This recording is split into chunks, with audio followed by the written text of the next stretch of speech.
आज आम्हाला वेगवेगळे फास होऊ लागलेले आहे. नियती आपल्याला काहीतरी खुणावत आहे. नाट्य शिकव. आमचे मित्र सुहास साळसकर यांनी माझ्या कलेचा बहुमान राखण्यासाठी लाख मोलाचं 200 रुपयाचं पारितोषिक दिले. सुहास साळसकर यांचे आभार मानून जमलेल्या नाट्य रसिकांना अभिवादन करून आमच्या वाळूच्या दशाच्या नाट्यमंडळातून स्वीकार करतो. खरोखरच कोणते तरी फास होऊ लागले. ओम नमो भगवते वासुदेवाय. ओम नमो भगवते वासुदेवाय. ओम नमो भगवते वासुदेवाय. हे रघुकुल भूषण कौसल्य नंदन सीतापते सुंदर प्रभो रामरायांचा जय जयकार असो. महाभारत रामरायांचा जय जयकार असो. कोणीतरी जय जयकार आपल्या नावाचा.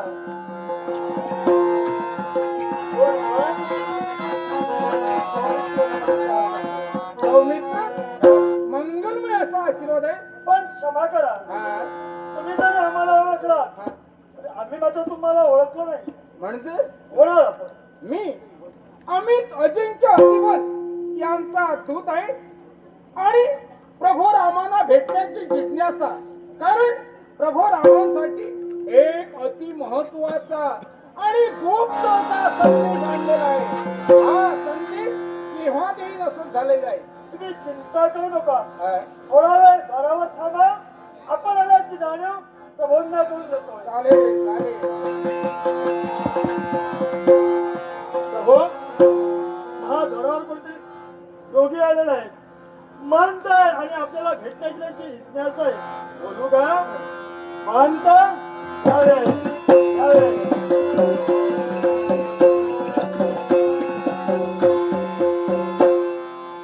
हे रामराया कल्याण वस्तू विजयी भो अशा प्रकारचा आशीर्वाद आहे. असे उभे का? हा. त्या विराजित व्हा.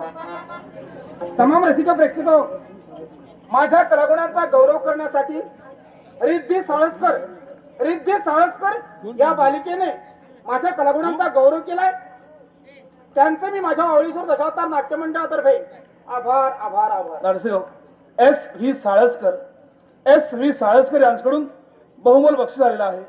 एस व्ही साळसकर यांनाही आरोग्य संपन्न दीर्घायुष्य प्राप्त होऊ दे असा आशीर्वाद देऊन आदरपूर्वक बक्षिसाचा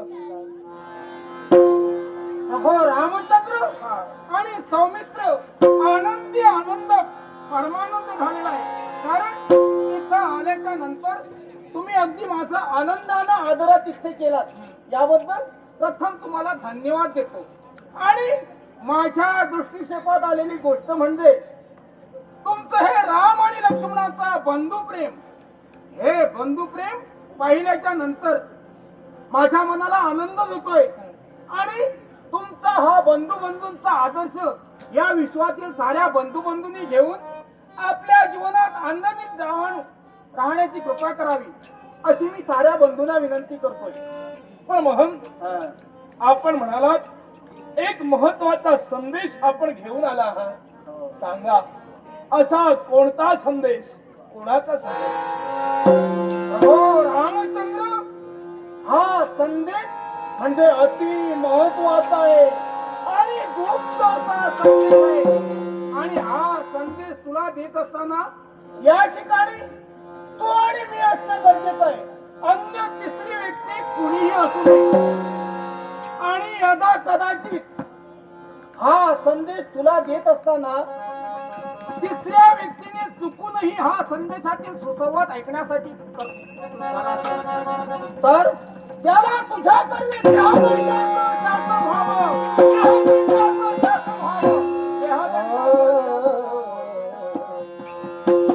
हे सुमित्रानंदन, आलं का लक्षात? पूर्णपणे लक्षात आलं. आम्हा दोघांच्या सुसंवादामध्ये तिसरी व्यक्ती असता उपयोगाची नाही. आणि नकळत तरी तिसरी व्यक्ती इथं आली असेल तर ती कोणीही असू द्या, तिसऱ्या येणाऱ्या व्यक्तीला देहदंडाचं शासन मिळते ही राजआज्ञा आहे. तुम्ही चिंता करू नका. तुमच्या दोघांचाही सुसंवाद पूर्ण होईपर्यंत आतमध्ये कोणी प्रवेश करणार नाही त्याची जबाबदारी मी घेईन.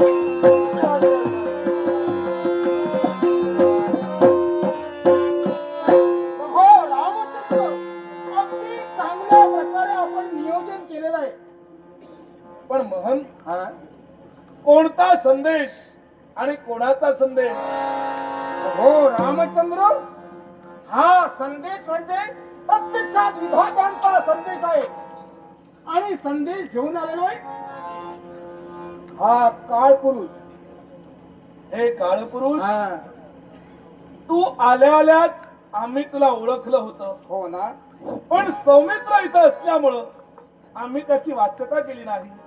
आता सांग, काय संदेश दिला आहे विधात्यांनी?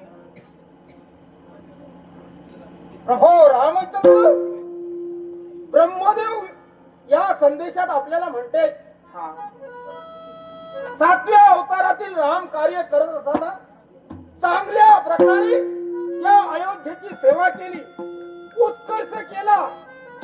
आणि म्हणून हे सारे प्रजाजन आपल्या नावाचा उद्योजन करताय, जय जयकार करताय.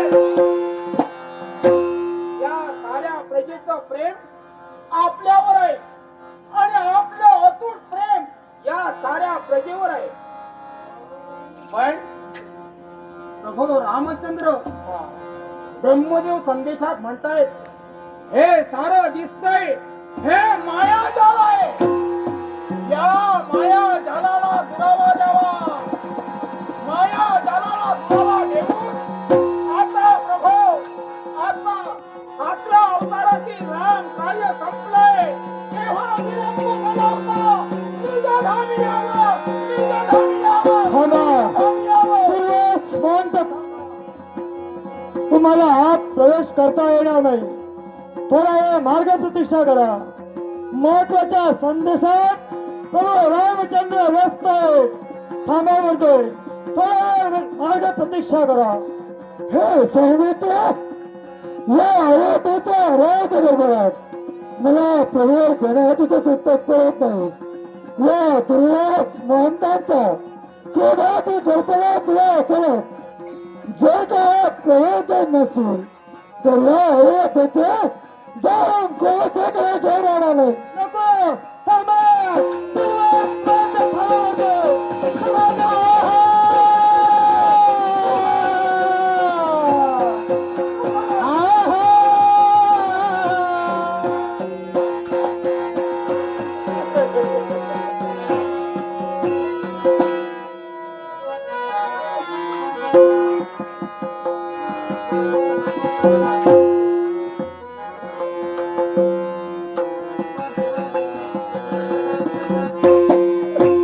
हे सुमित्रा नंदन, काय केलं आपण? जे याच्या पूर्वी कधीही घडलं नाही ते आजच का घडावं? राज आज्ञेचं उल्लंघन, ते सुद्धा आपल्या गर्वी का? प्रवेश सभा करा. तुमच्या राज आज्ञेचा अवहेर करण्याची इच्छा आमची नव्हती हो. हे सर्व काय होतं? फक्त न्याय विलाजास्तव मला आत प्रवेश करावा लागला. प्रभू, तुमची आज्ञा घेऊन महादरावर आम्ही होतो. आज कुणी येणार नाही याची आम्ही काळजी घेत असतानाच अचानक महादरावर दुर्वास महंतांचं आगमन झालं. त्यांना थांबवण्यासाठी बराच प्रयत्न केला. त्यांना मला तुमची भेट हवी होती आणि ती भेट आत्ताच हवेतला कळालं. त्यांना मी रोखू शकलो नाही. बराच वेळ समजून सांगून सुद्धा ऐकण्यासाठी तयार झालेले. शेवटी हट्टाने झालेल्या दुर्वासांच्या शब्दावर पडले. हे सौमित्रा, जर का प्रभूची भेट मला होत नसेल, तुम्हाला पळसात जाऊ देत नसेल तर संपूर्ण आयात येते.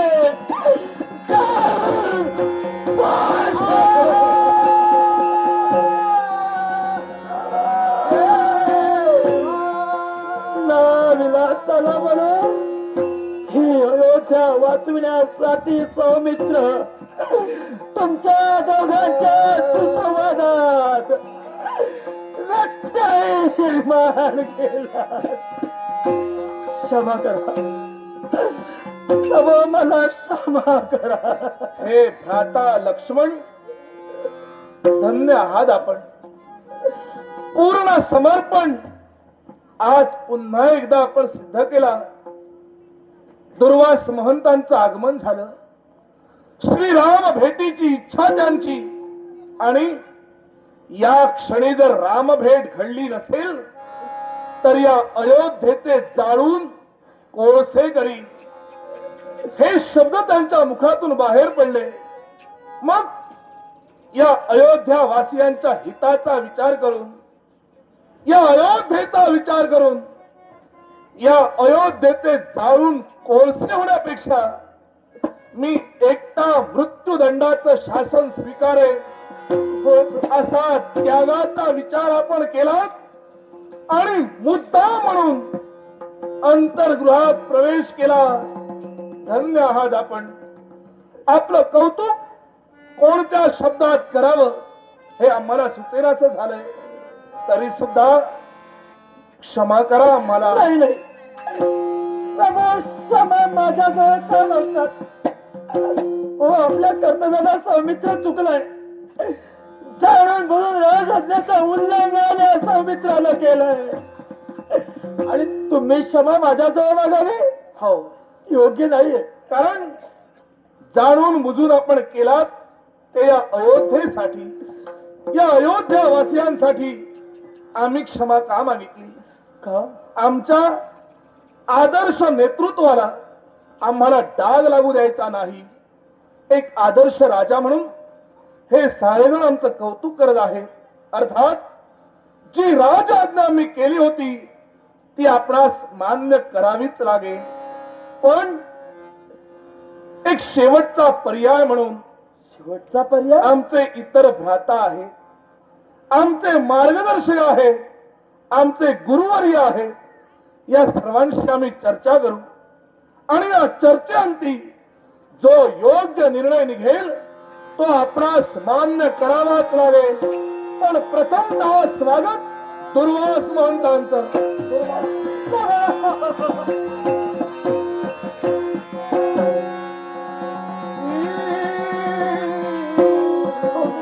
काय केलं? अरे, स्वतःच्या देहाचा विचार केला नाही. या अयोध्येचे जाऊन कोळसे होईल यापेक्षा एकट्यानं मृत्यूदंडाचं शासन भोगण्यासाठी तयार झाला. प्रभू, मला शासन होणार याचा नाही रे वाईट वाटत. अगदी अयोध्येसाठी मृत्यूदंडाचं शासन मी आनंदानं भोगेन. नाही, मला माझ्या जीवनाचं काही वाटत. फक्त एकाच गोष्टीचा विचार माझ्या वेळोवेळी मन येऊ लागलाय. आज परत वडीलधाऱ्या बंधू प्रमाणे आपल्या वडिलांप्रमाणे माझ्या वडीलधाऱ्या बंधूच्या सहवासात मी राहिलो. या प्रभूच्या आशीर्वादात मी राहिलो, लहानाचा मोठा झालो. त्या माझ्या बंधूला नाही आता मी कसं करू नाही